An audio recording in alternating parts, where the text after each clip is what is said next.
हो गया खरी हो हमर यार मनावा तो एक बेर बात कर लगे।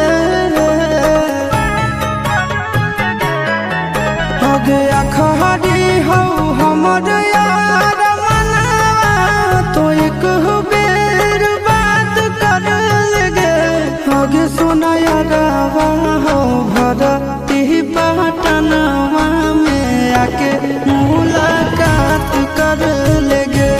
आगे सुना यारवा हो भरती पटनवा में आके मुलाकात कर लेगे। आगे चली जाइबौ छोड़ी के दुनिया विदाई अपने हाथ कर लेगे। आगे सुना यारवा हो भरती पटनवा में आके मुलाकात कर लेगे। आगे सुना